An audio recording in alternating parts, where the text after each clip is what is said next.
Hey folks, this is Craig from Acid Horizon. Before we get into today's episode, a quick note on what we've got going on this month. January marks the beginning of a new reading group, The Logic of Sense.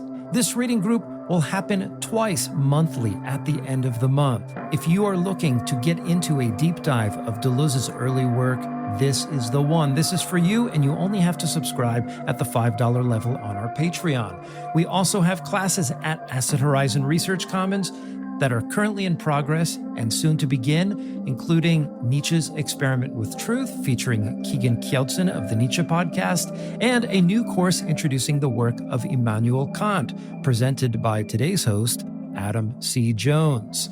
Just a content warning for this episode, there is discussion of sexual assault, sexual violence, and the organizational mishandling of complaints, so please keep that in mind. Now, on to Adam's interview with David Renton and Elane Heffernan for a conversation about revolutionary organization and the British left, focused on the Socialist Workers' Party and the crisis often referred to as the Comrade Delta scandal. Welcome to Acid Horizon, the Theory podcast. Today, we're going to be talking about something which would feel quite needed in a time of rampant and impunitus imperialism, and that is the potential for organisations to challenge the capitalist state from where it's actually operating, particularly thinking about different kinds of building local and mass power towards the effect of challenging the capitalist state.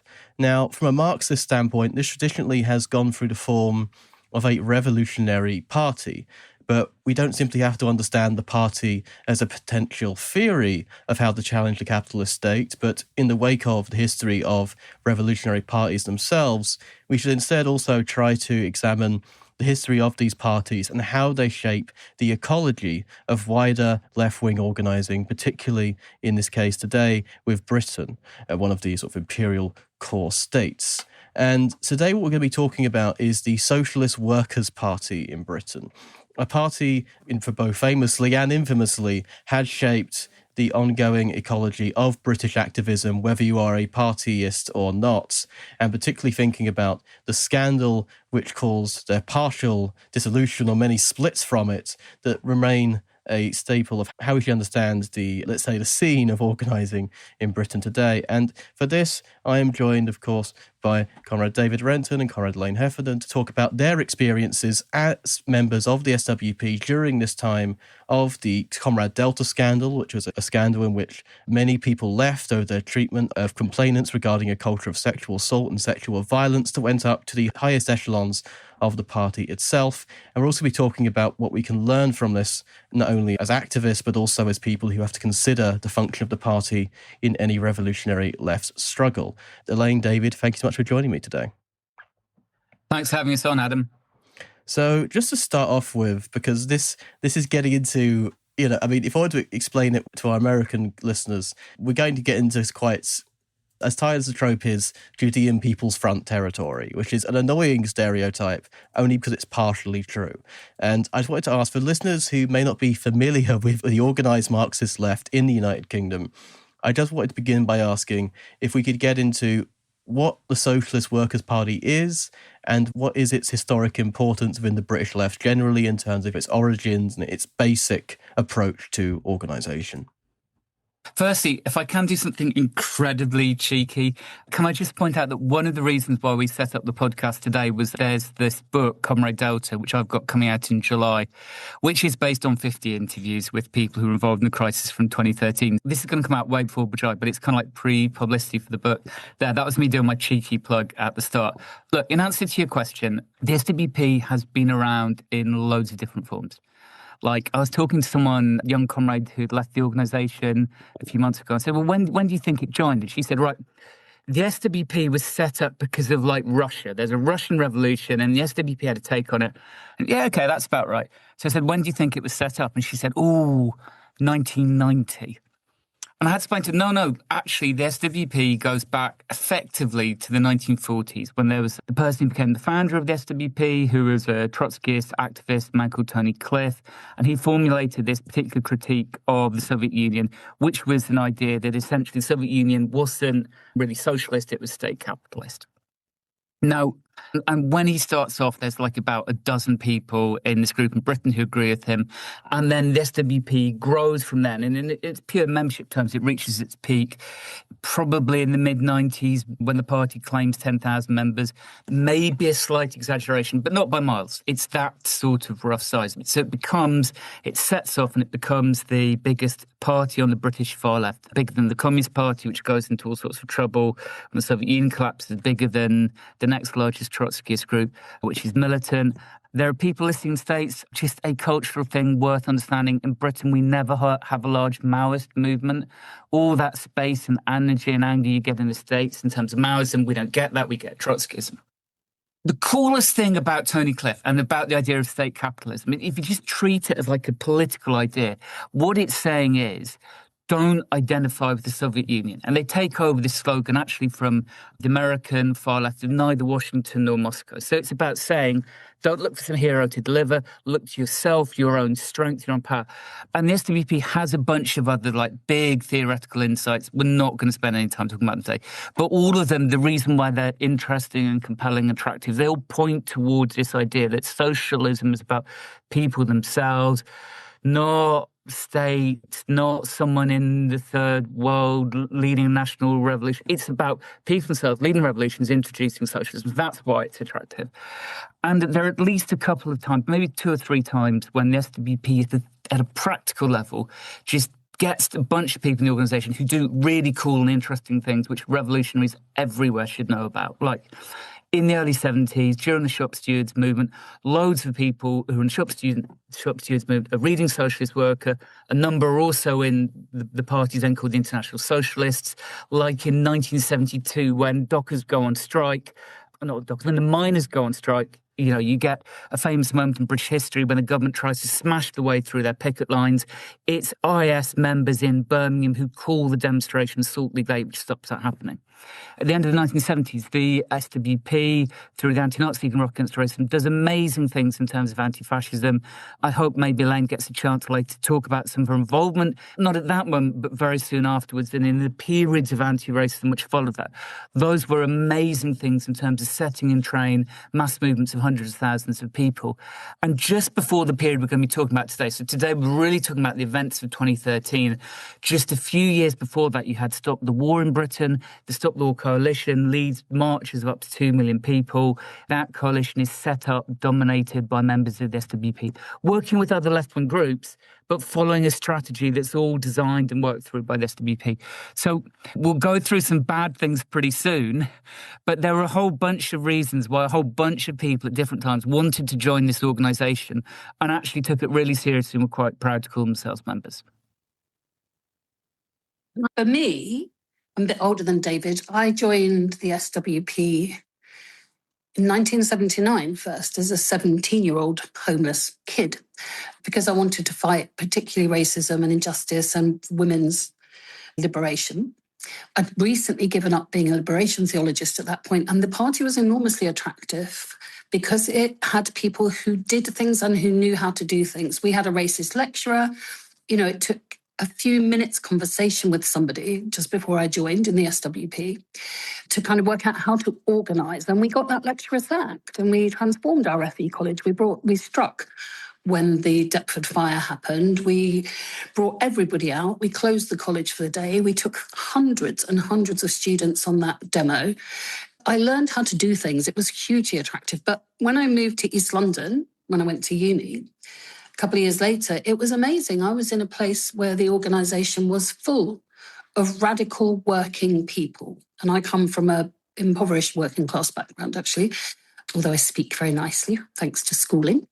I came from a background where you didn't see working people hold much power or organise much, and it was really interesting. And in those days, like I used to go around to do a socialist worker sale in an area that's now entirely flattened and is the Olympic Park, where every shop steward in every single workplace, and these were big workplaces servicing the car industry, bought a copy of Socialist Worker. We knew them all by name. They knew us by name. And we really were rooted in working class organisation and resistance at that point. It was quite phenomenal, really. And it was the place to be if you wanted to connect into working class struggle throughout everything until till after the crisis, I think, the industrial pages on Socialist Worker were the place to find out what was happening, apart from perhaps the Financial Times inside of workplaces in Britain. So it was phenomenally important. The theory at that time, really, for me, the theory was connected. The theory of state capitalism was connected to the way in which democratic organisation of society would lead to economic changes for the working class. So it was an important part of the left. And one last thing I'd add is that it was a very important part of the left, and its significance and importance, I think, was never greater than during Stop the War, because at that point, there was a real possibility of leading an enormous mass movement, literally millions of people organising. And the leadership of the SWP took the decision that we would not go to Parliament at the time of voting, did a deal with left-wing Labour MPs when the vote for the war happened. And had we been outside Parliament in our tens and hundreds of thousands, I think there would have been a different trajectory to what happened. And Dave might not agree with this, but a different trajectory to what happened, which became a nice Saturday afternoon marching business and big meetings with big speakers and calling that organisation and power, which it wasn't. Yeah, it does feel a little bit in terms of this Saturday morning afternoon quaint marching business with loads of speeches that has become, sadly, a bit of the dominant model. And I do think it's very important, that you both highlighted your experiences with the SWP and particularly some of the positive organising effects there, because I think with my experience of hearing the words SWP usually comes with, it's almost spoken like they're sort of this pantomime villain who are secretly controlling loads of different things. And sometimes they actually are a little bit like that, or, the word cult. But I think what that does sometimes in our discourse is it makes it seem like this is like a uniquely evil configuration on the British left, which therefore means that if you're in a different organisation, the organisation is therefore good, and therefore what we're about to talk about could never happen in them. Especially when it comes stuff, and this will be the first and last time I mention this word on this podcast, your party. People were like, if people want to know about your party, read the Phenomenology of Spirit, the first section on sense certainty, and you can see how well that goes. But that's basically, when people talk about the SWP, it's almost like this is some sort of secret cult controlling levers of power, but actually any organisation that has these sort of structural lines, which are quite intuitive in some sort of senses of understandings of Marxism, could actually apply it in this way. And so when I hear the word SWP, or I hear comrades who are not sort of my age or younger, who are not necessarily connected to this tradition or this history, the other words I see along SWP is Google Comrade Delta. What is Comrade Delta? Because Comrade Delta, I understand it refers to a pseudonym given to a member of the SWP Central Committee, Martin Smith, who was accused of sexual assault by complainants in 2012 and 2013. And much of the history that you've recounted in your book, David, is of that timeline of that scandal that doesn't simply document the events, but also documents the experiences of members such as both yourself and Elane in the time of that scandal, and the culture of the SWP in terms of its organisational and theoretical culture, or lack thereof, around issues of women's liberation, sexual assault, and feminism. Could we expand on the events of this scandal and the SWP's responses to them, including how they treated people who brought such complaints to them, and as well as members like yourselves who supported these complainants, such that this eventually led to a kind of a mass exodus, in part, from the SWP?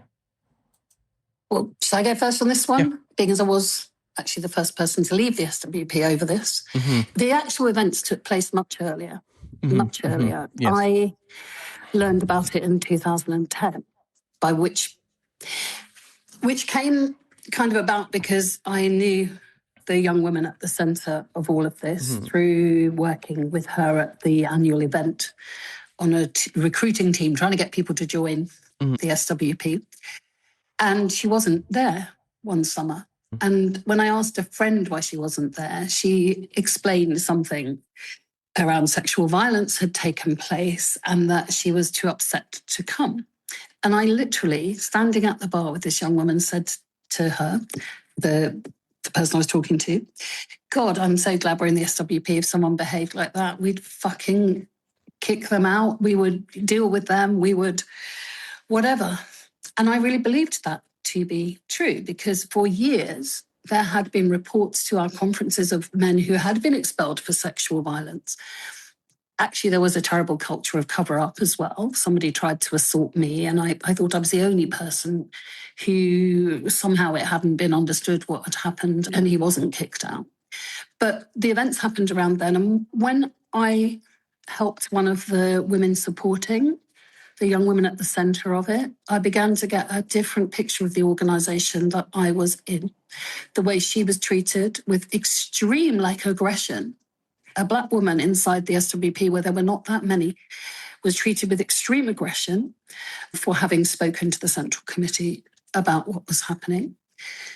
They were bullying in an incredible way. And I left very quickly because I had understood that Martin Smith was going to be not expelled from the organisation exactly because the young woman hadn't made any formal complaint, but was being sidelined, moved out of the leadership, would not be ever again playing a leading role.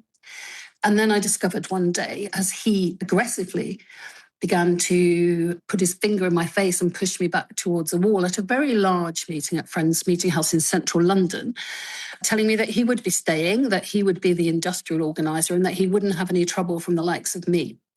And when I texted Charlie Kimber the next day to go, what the fuck is going on? I said it politer than that. What's going on here? Martin Smith tells me he's staying and he's been aggressive. And I got the response back saying, yes, and if you're not happy, speak to Martin Smith. In other words, everything that we had thought would happen inside our organisation was turned upside down. And I think it's my biggest regret that I did not stay and go to the conference, although part of me knew I couldn't get to the conference. I knew everything was finished, that I wouldn't be allowed there because I knew what had happened, and if I'd stayed, that I would have spoken. It was a dilemma because the young woman hadn't yet complained of rape, and I worked with trauma, and I wouldn't do that. I wouldn't put that forward for somebody else at that time. But I regret to this dying day I didn't just stand up and say, he's a fucking, what are you doing? The rot began at that time, and it was a slow burn, I think, for people to really begin to understand and to dismantle the structures of complete undemocracy inside the organisation, of complete control from a central committee who would use any means, actually, to tell a working class woman of 30 years in the organisation who'd done leading work around anti-fascism, or more particularly around anti-racism and refugees, and so on, to tell her, yeah, you're not happy, just go and speak to him. It's phenomenal. We were throwaways. We were throwaways in their structure of power, it turns out, because they really believe that they are the revolution. They are the revolution. They must lead. They must be in charge because the likes of us wouldn't be able to get it right. And therefore, everything is subordinated to that. You wouldn't report a rape to the state because, it's the state, but also because their democracy and their justice would be better. If you are in the way of the party, then you really must be removed by any means necessary because the party had become the revolution of the future. On the question of feminism and its attitude to feminism, I think that the rot set in the 1970s on this question really very strongly. At that point, the left wasn't good on questions of sexual assault and rape. In general, culture was not good. It was normal for pop stars to have 13-year-old girlfriends, etc. But I think the rot really sort of set in because in the British women's movement, the kind of shift, two things coincided. One was a shift away from revolutionary thinking and language towards a less revolutionary and less working class approach as the working class women of the 70s, as the working class power declined a bit. But at the same time, as the movement had been longer and had developed for longer, issues of personal violence and so on began to rise to the fore. And these things coincided. But for the SWP, I think for them, it became this is the method by which the women's movement is pulled to the right, and therefore we're deeply suspicious of these things. The other point to add to that, I think, is that, of course, some of those complaints in the mid-70s were being made about leading men in the SWP, and that was not known to most of us. What I'm going to say isn't going to be remotely as lively or as interesting as Elane's comments, but there'll be a bit more just sort of telling a story, because I think I think people need to know the events to some extent before you can draw up a political evaluation of them. So I'll focus on just going through the events I'll try and do them quite quickly. First thing, this name, Comrade Delta. The SWP didn't have a party name system. Comrade Delta was what happened is in 2013, the story started to break out. Someone reported it on a blog. The guy who ran the blog called Martin Smith Comrade Delta because that person didn't want to be sued. But no one in SWP called him Comrade Delta. We all called him Martin Smith. A bunch of people called him Martin. Some people even call him Martin today, judging by the texts I get from them saying, "What have you got it in for poor Martin?" which I still get even now. Why wasn't Martin Smith expelled? One of the things which genuinely is quite odd about the SWP compared to other left-wing groups is that in the period we're talking about 2013, it's got 2,500 members, but something like 70 or 80 of them are working full-time for the organisation. And that's actually an incredibly high proportion.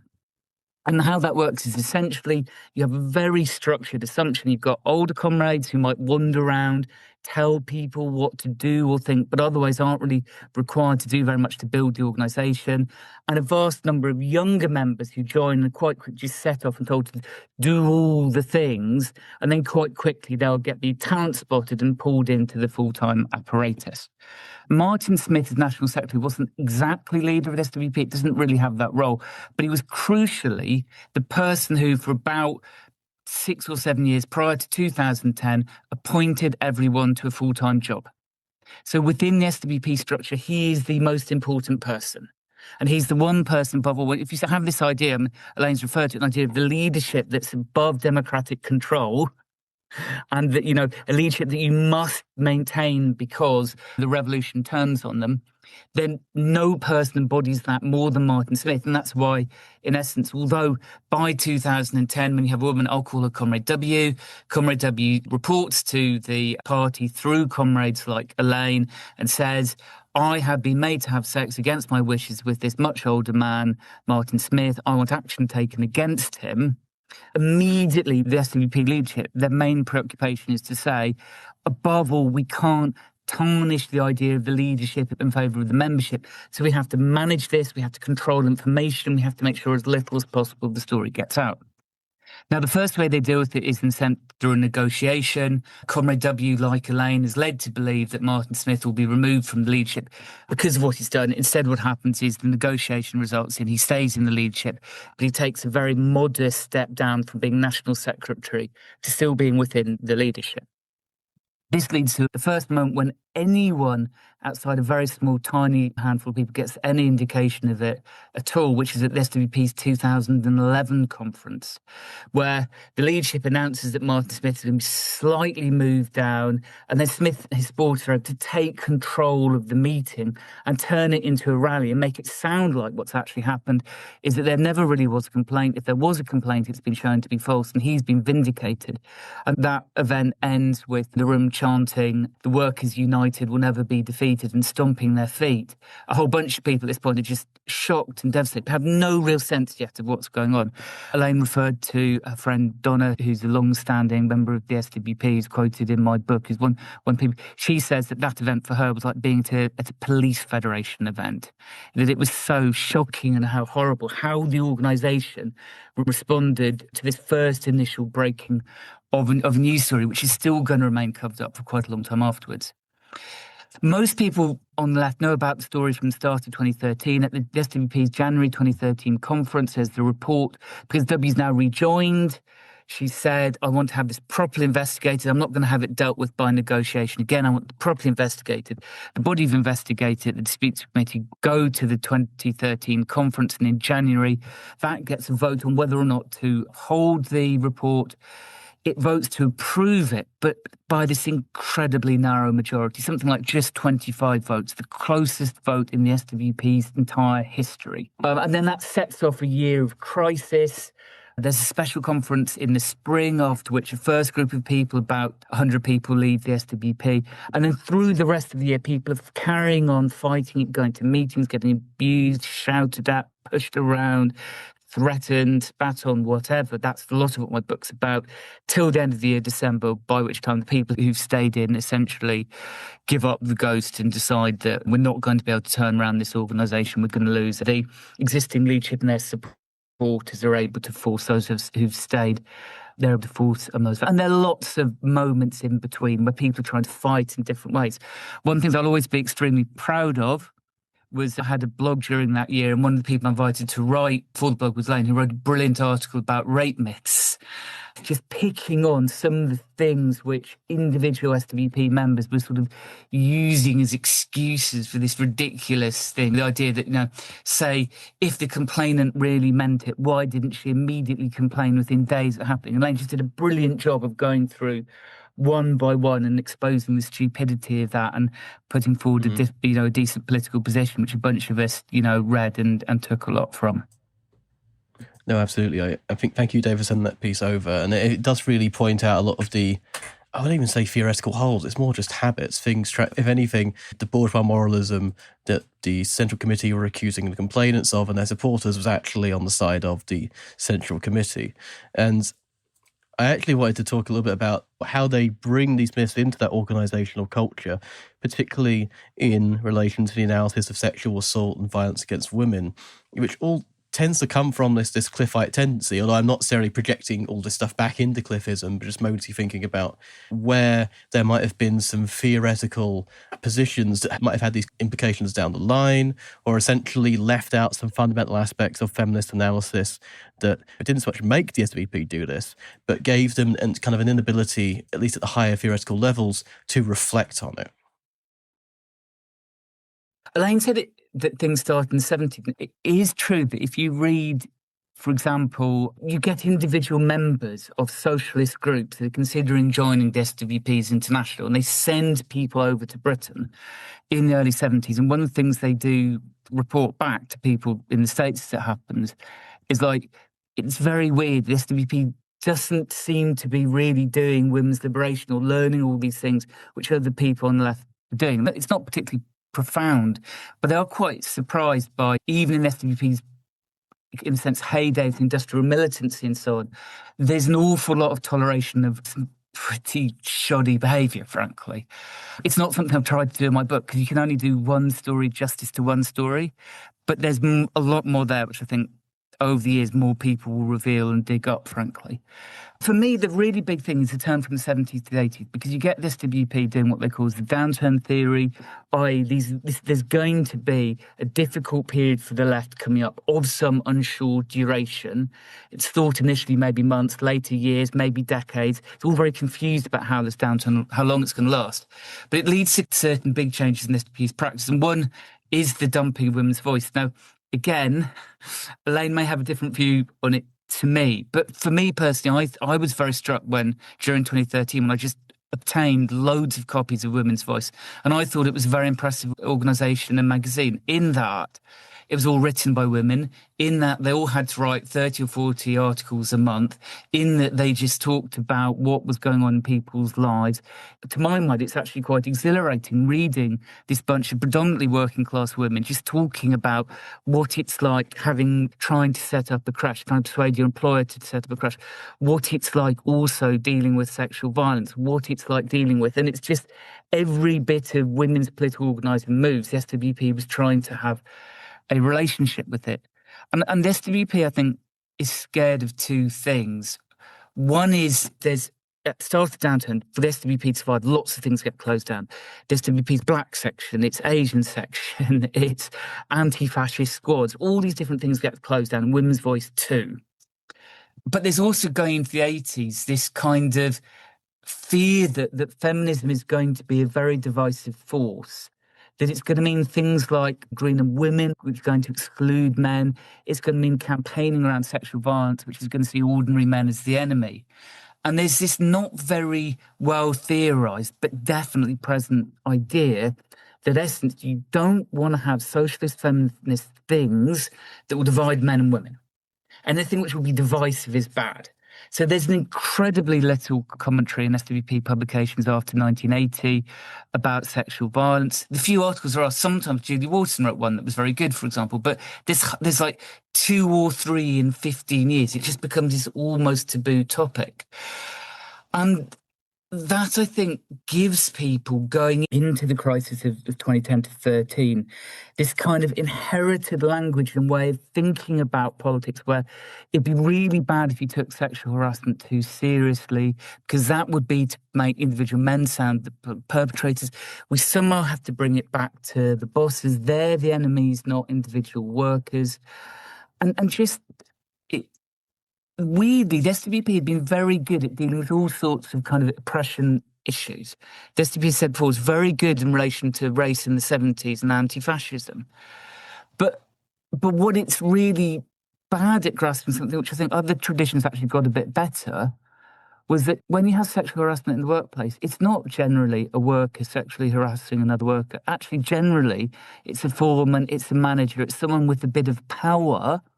And generally, the struggle against sexual harassment is actually, yes, it's about sex and gender, but it's actually also about class. It's about both. They're connected. And the SWP just hadn't ever been very good at seeing that. There's all these subtle ways in which people are trained not to see what's right in front of their face. Now, I think we're going to talk later about organisation. And one of them also, I think, is people can't see the SWP as an organisation which employs people. Another part of the problem is, like, actually the thing Elane said earlier about lack of democracy. I mean, that's a huge problem. You might even say that maybe the lack of democracy is even actually a bigger problem. I don't know. But these things just fit together. And it means that you can be talking to people and you feel like they're having a bloody personality transplant in front of my eyes. I'm saying, why aren't you mad that this person's done sexual harassment and is getting away with it? And these people going, I don't know, I can't really respond to that. And you feel like, but it's not that having a personality transplant, it's that actually some of their training's genuinely been quite bad, even by the standards of the revolutionary left, which doesn't always get these things right, you know? I mean, I was a young member when, at the beginning of the arguments around women's voice, and I took some friends from college to a women's voice meeting, and to be honest, it was a pretty shit meeting and it put us all off. And it took me a long time to realise that was probably just that meeting. It was really mad. I mean, we were sitting there listening to these two people arguing about whether all men were rapists with reference to their husbands and partners. And we were just like, okay. But I don't think that's fair reflection on women's voice, because I also quite liked the paper. I was in favour of keeping women's voice, although I never bothered going to meetings after that one, I have to be honest, or very rarely, because no one was pushing me to go to those meetings, because they were slowly and subtly in the process of shutting down that organisation. So as a young new member, I was asked to go to many educationals. I went along to there were kind of almost separate branches of people in industrial groups. I'd go along to those sometimes to learn or to talk or to be part of in South London where I first joined, but no one ever really pushed me to go to Women's Voice. So I didn't go back because my mates all just thought it was a bit bonkers. But we did go to some of the protests and we did read the paper, the Women's Voice paper, actually, and I was in favour of Women's Voice. And in those days, I just moved to East London. Lots of people were. I can remember a comrade who's died now, a teaching woman who was loyal and faithful to the SWP for her whole life, but who always insisted, I'm a bloody feminist, stop talking shit about, we can't use these words.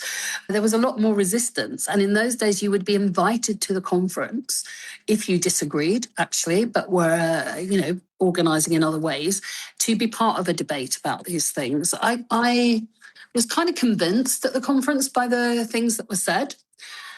In hindsight, I realise it's a mistake, except that in one way, it didn't really matter, because the fundamental underpinnings really were not. We used to laugh. Another left group called the Socialist Party, who always said, you can't solve women's liberation till we've had the revolution. And we used to laugh at that. But there wasn't a clear interrelationship between the two things. And sexuality, I think, was thought of as entirely almost outside of class relations. But one of the things to understand, I think, it wasn't until the SWP was gone that people, I, for example, didn't agree with what people said about Engels and the origins of women's oppression. I thought it was fairly straightforward that it would be because of the need to control labour power and who gave birth to labours under agriculture, things like that. But I used to get told off for trying to I suppose, get above my station and, interfere in intellectual ideas. Sort of, I just get put down for that.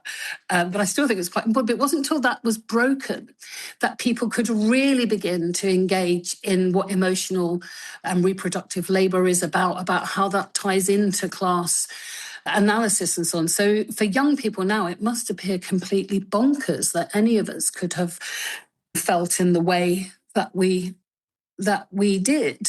And it wasn't, I was a sexually abused child, which is why I was homeless at 17. So it wasn't to me that these things were not important, but it was that I didn't feel the need to challenge the notion that this would really fundamentally shift through revolution, partly because I assumed, and I think there were lots of SWPs, there were the individual SWPs of smaller groups, and in people's own minds, we were having different experiences quite often. And for me, I had understood, which I realised I wasn't being taught, I'd understood it for myself, that the connection between the revolution and today is a growing sense of a class that changes its morals as it moves.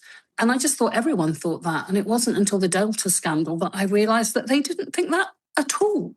That all around me were people who somehow actually really were very crude in their understanding of the culture of the working class and how it would change. And I just thought this wasn't an important issue. Plus, those bloody feminists in the movement were going on about it as a means of kind of moving the movement to the right. And you have an almost perfect storm in which what was a cultural and commonplace sexual assault was happening to women. I had thought my own experience was unique. I'd honestly thought that for 30 years.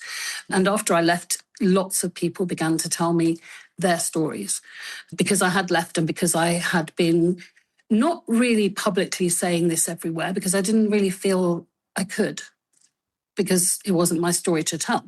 But I was arguing it with people like Julie Waterson, and I was arguing it with friends who remained in the SWP.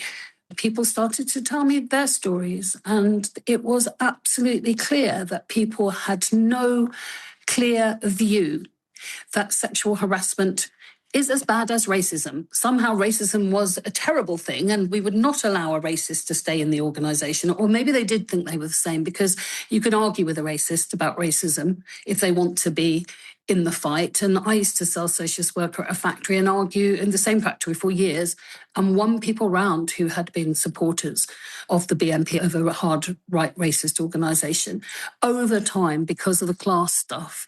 But that argument was not taking place around sexism. It was not taking place around women's liberation. And therefore the party was ossifying while the class was moving forward. And really, it was a total and utter mess that ends up with people. I mean, I missed the worst of it because I left straight away, because if Martin Smith's putting his finger in my face and threatening me, and the new national secretary of the party is going, speak to him if you're not happy, like too cowardly to even try and explain to me what they were doing, then, there was nowhere to go for that organisation. But I think for a lot of people, like hearing suddenly people say things like, she's a police spy, like a teenage girl had already been trained by the police to, rock up to a university and meet Martin Smith. And it's just bizarre. It's bizarre. And it became more and more cult-like from then on, I think. And in terms of this paranoia as well, that sort of seeps out of hostility to any kinds of ideas around emotional labour, reproductive labour, which, for me, that does just seem incredibly weird. Like now it feels like these ideas have become, at least in circles that I organise in, incredibly more hegemonic. And it's interesting to think about how this might feed into the idea of what it meant to be a member in your experiences of the SWP. If all of this is sort of occluded and there's these labour relations between the people being organised and the people doing the organising that are being obscured by this sort of flattening of everything into we are the revolution or you are working for the revolution. What does this mean really for the idea of being a good comrade? There's something from a discussion with yourself, Elane, in David's book that I really stuck with me about the idea of the strong comrade, that the way in which this sort of very almost, I won't say Stakhanovite, this idea of constantly working, constantly labouring for the party, it was imposed on members, particularly women. I wanted to ask how all of these sort of theoretical kunai and cultural hostilities to aspects of feminism shaped the idea of what it meant to be a comrade in the SWP? I'm not entirely in agreement with this thing about the strong woman, because I can tell you, I was kind of thinking about it after I spoke with David.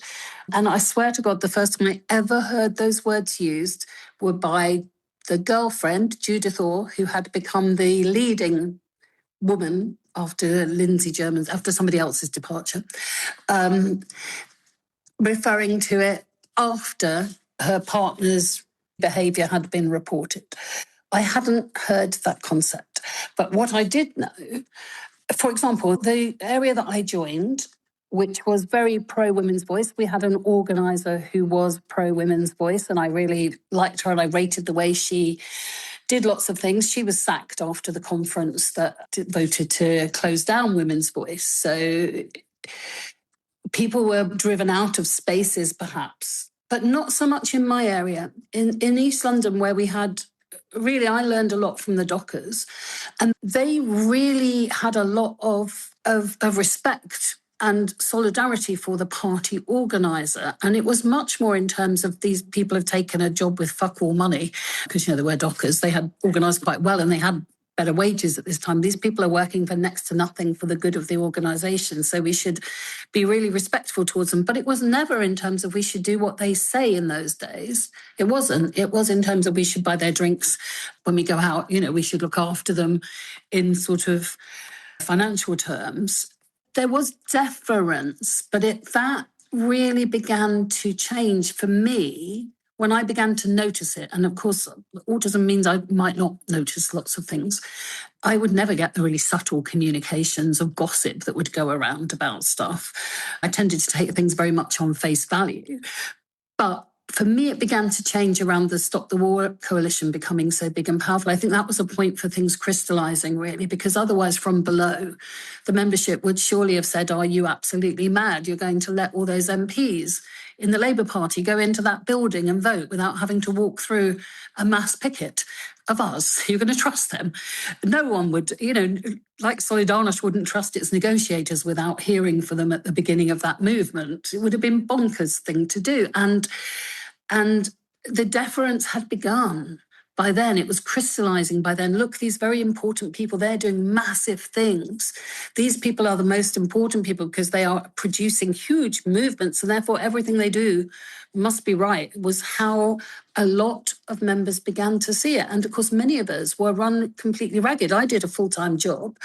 At that point, I was a refugee worker. I would get up quite often at 4 a.m. to answer a telephone call for someone who'd been put in to detention from their family and sort out a lawyer and support and solidarity for them before going to work. And I worked really hard and I did my paper sales, and I was run ragged, I think, with organising around Stop the War in my workplace and different things. And I think a lot of members were like us. We kind of almost not stopped thinking, but unless a problem really showed itself in front of your eyes, you might not notice it, and you would take at face value what was being said by your organisers. And I think that kind of cultural shift from we respect these people because they work really hard for little money, for me, that shift kind of took a period of time, and the less connection we had into actual, selling lots of papers to other people who would feed back to you, the less people had that connection, then the more it became these people are our leadership. These people are the ones who know what to do. And yeah, to my shame, I went along with all sorts of things at face value. Oh, they've left because, they've been kicked out because, okay, fair enough, carry on. Without really kind of thinking about things. So I don't know how different it is as a person who is actually autistic to everybody else's experiences. But I saw that slowly unfurl itself over a period of years and really culminate after people in the leadership of Stop the War, honestly, and those around them in the Central Committee really began to think they really were leading the working class. But for me here, I think we're talking about practice, and I totally agree with what Elane said about this is something which doesn't emerge in one moment. There's not like a document where this is embodied. This is about quite subtle shifts in party culture. And I think there were quite a lot of times when I do think there was, for most of my membership of the SWP, I joined later, I joined about a decade after Elane in 1990. And I do think for quite a lot of the period, 20 plus years I was a member, I do think there was this notion, but it wasn't always destructive. You could see it in a very healthy way. And it was only later that the kind of destructive bits became more important. I'm thinking back to one of the first demos that I remember comrades talking about, being really excited about. It was actually in Elane's neck of the woods. It was round Brick Lane. And there was a BNP paper sale, and someone had seen footage of an anti-Nazi League counter-protest, and this person who was assumed to be an SWP member, who was short and Asian and a woman, and she was seen ducking out from below the comrades' arms, running through police lines and kicking this massive skinhead in the balls. And people would tell the story of this happening again and again and again. That was the kind of party we wanted to have. The strong comrade is someone who's facing all these obstacles in life and can transcend them and use them to find a strength in their practice in the movement. So I think there were loads of periods where, you'd have within the SWP, people would be looking for women and trying to push them forward, looking for working class women if they joined and push them forward. And it was only later that you started to see some of the downsides. I mean, Elane's talked about that feeling being run ragged and the exhaustion you could get. You give you years of your life to this organisation, and then people start to slightly discount, you're a strong woman, so of course you do that. But to my mind, the moment this trope became really poisonous was as late as 2013. And it was once you started getting this idea that really a strong woman wouldn't admit to having been the victim of sexual violence, because that would be to admit weakness. And you really shouldn't be telling other comrades that had happened to you, because if you were a strong woman, you just somehow, like the rape myths of the 1920s, somehow your body would shut down and you just wouldn't get to that situation. And it would be really uncomfortable even having that conversation. And I think that was actually something that one thing Elane said to me, which really struck with me, was that it was after you left and you talked to people, and lots of people would say to you that they'd known about sexual violence or themselves had been directly the victims of it. And you said that people wouldn't tell you that until after you'd left. And I think that's quite a common experience, actually. There was just this sense that somehow sexual violence didn't belong in this world and couldn't be acknowledged. Whereas actually a healthier culture would have said, well, of course it can happen, because anyone can do this bloody thing. It's not whether it happens, it's about how you all collectively respond to it and what you do next. That's actually the test of an organisation. There's a bit I don't agree with, because actually when I first heard this strong woman thing being said, it was this. It was that actually, of course, women in the SWP would fight back because we're strong women. That was the assumption. It can't really have been a rape if you didn't resist it, because we are class fighters and fighters. So it was not, you couldn't be, it was that you would resist. And if you hadn't resisted, then maybe you were a police spy and making it all up, etc. That was how I heard that strong womany thing. I don't think it ever, or certainly not with anyone I knew, would come across as you could never happen. It was Martin Smith couldn't do it, and we expelled all the bad people that did that thing. You've all been at party conferences and heard the expulsions. We'd all heard those reports. But actually, of course, what was actually happening was that the people who were expelled for doing those things were people who they were not willing to excuse. In other words, they were not part of a clique.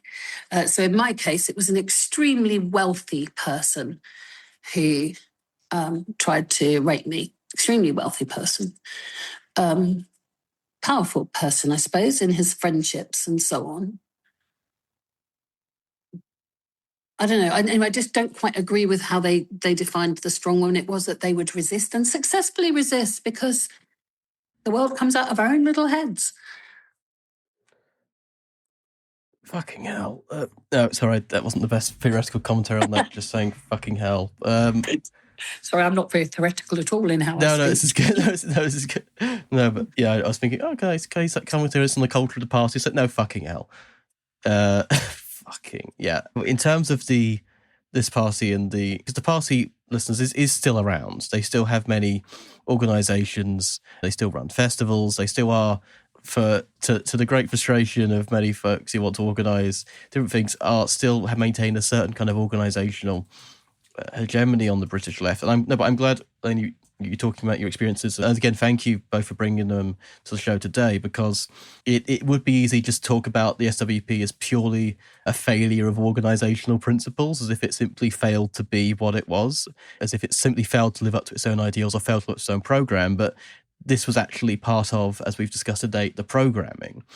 And if we want to take anything from this history and experiences, what we want to narrativize about what can be done in the light of a need for revolutionary organisations, parties or otherwise, I just wanted to ask, as former members and of course of members you've spoken to, what you think would be some of the main lessons, I guess, or in terms of what do we do, for example, on the British left in the wake, not necessarily what do we do in sense of, please solve all of our problems, but what do we think we could do in sort of the wake of this scandal? Because they are still present, they are still somewhat hegemonic. I mean, some of us are even in organisations that came from this split. Basically, me and David are in a post-SWP organisation. It is a spectre haunting a lot of organisational practices today. From an understanding of this history to, say, like a new generation of comrades who would not have understood anything necessarily about the SWP or Tony Cliff or Martin Smith or, not those two anyway comparable, and the whole tradition alongside it. What do you think that learning about this history can really tell us going forward in terms of our relationships to organisations we might want to found or join or even work with? I do think that this thing of people who are employed by the left is a really big issue, and it's a big issue in post-SWP organisations, which often share the risk of sort of inadvertently copying this model of just too many full-timers relative to the members. And it may become an issue in your party, for example, God knows where it comes. But, whenever you've got left, have enough resource to have employees, people need to just pause and think about that.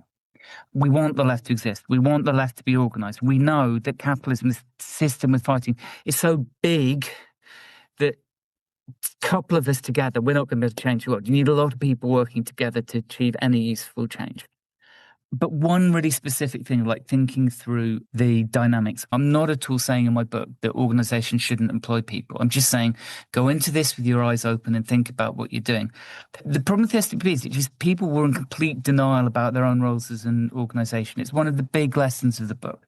Of the two women complainants, the reason why they could not get Martin Smith out of their lives was, number one of them was working full-time for the organisation. Then number two, another one of them had been told if she just kept her head down and did what the SWP wanted, then in 2 years' time she'd be working full-time for the organisation. So under this late stage of capitalism, where jobs for people leaving university are often absolutely rubbish and nothing like your debt, that role, the full-timer, the person who's dispensing jobs, is really bloody powerful. Elane talked earlier about how you can have rich people go into organisations and behave in an incredibly shoddy way in them. It's also true that people who aren't rich, who don't have a lot of power, but want to make use of the very little bit of power, they can completely misuse those relationships. So it's just about saying, just be honest.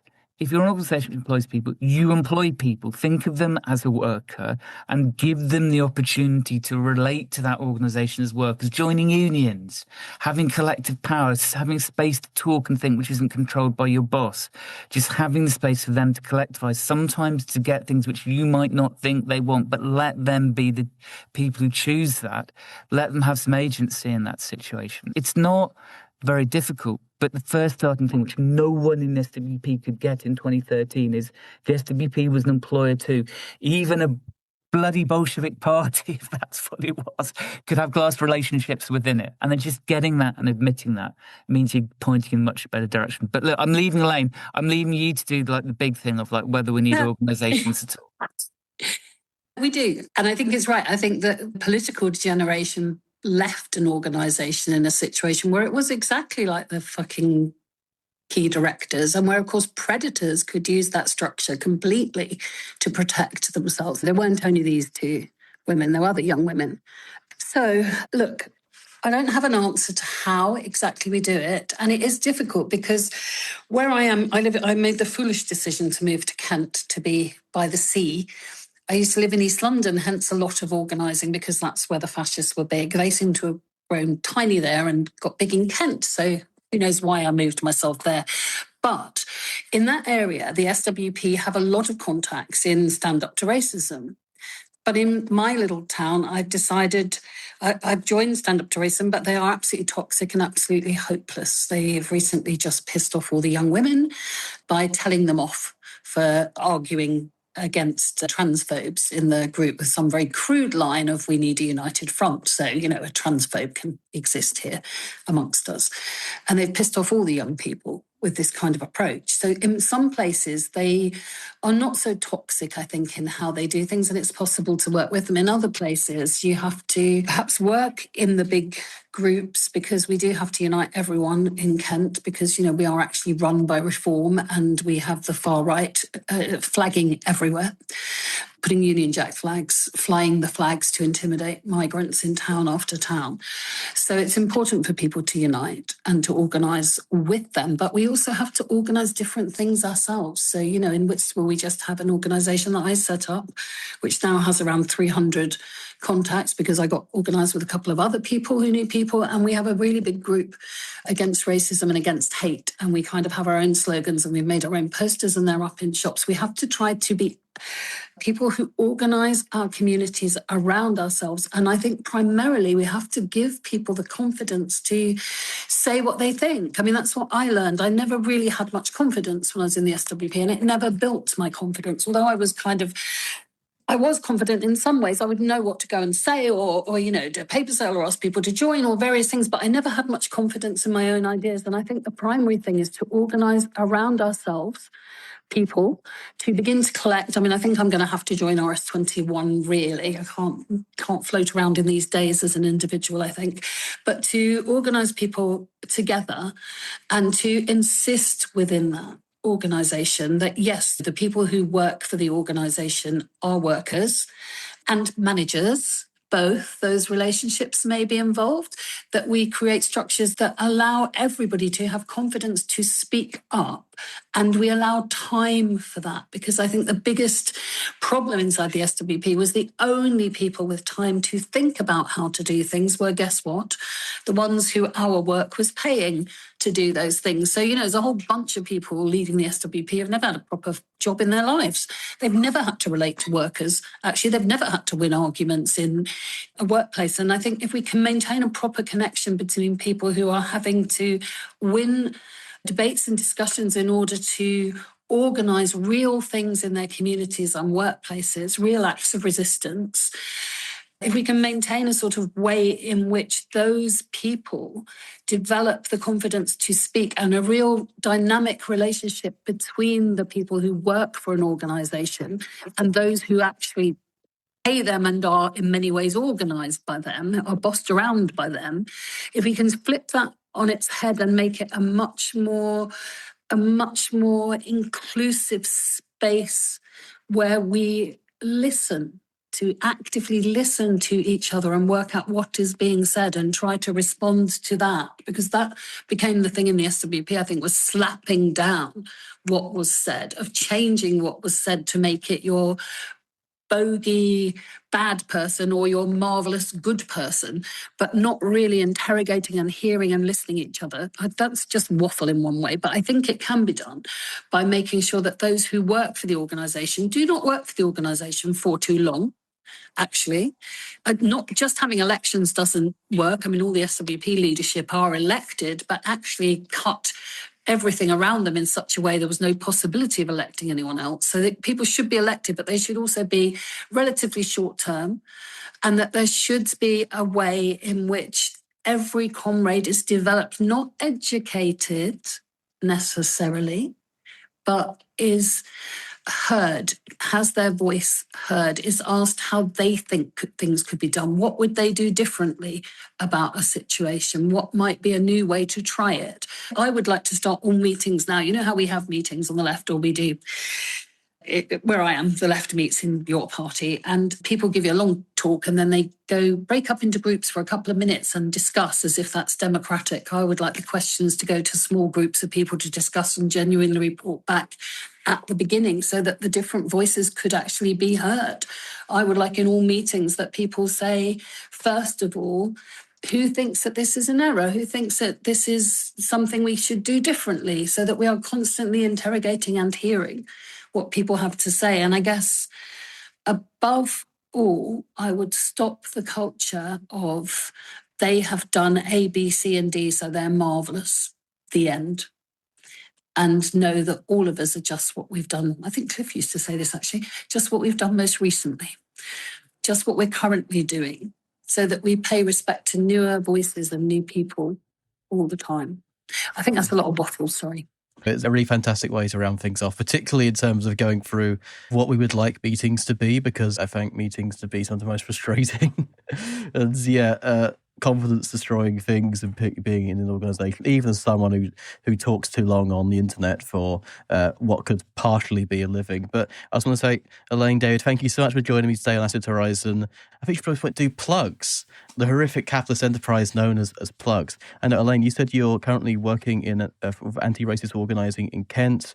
If you'd like, we can plug that. If people who are near you who want to do some anti-racist organising without going to stand up to racism, who are sometimes worse than useless. If people want to join, could people find that? Well, yes and no. We have it's a small town, Whitstable, and we're connected up to another group in Faversham next door. But there is Whitstable Against Racism, which is a Facebooky group. We actually do have a smaller group, which is not publicly advertised anywhere, a WhatsApp group, so that we can safely organise which was flag free, and we intend to keep it flag free. So we have a sort of smaller group that knows each other, but anyone who knows someone can add them in. So if you're in that area and someone in Whitstable Against Racism, look it up and join in, or Faversham Against Racism and so on. But we're not a biggie group. We're just local activists, actually. Awesome. Go to Faversham for the anti-racism, stay for the Hops Festival. David, about 40 books out this week. So we've got Clearly Green Teeth, we have Revolutionary Forgiveness, we have this book coming out in July. What else is coming out? No, nothing else. Honestly, if people enjoyed the discussion, there'll be this book, Comrade Delta, out in July. At the moment, you can get it from Walmart, Amazon US. Hopefully, by the time this podcast actually goes out, it will even actually be out on some UK sites too. But if you Google it, it's on the Ebbs Books website, and if people enjoy it, that'd be lovely. And I'm hoping we'll be doing some events over the summer to publicise it, maybe again with Elane with any luck. Feminists, autonomists, work Democrats, enemies of the SWP, unite. You have nothing to lose but your newspapers, and we will see you next time. Thanks for listening.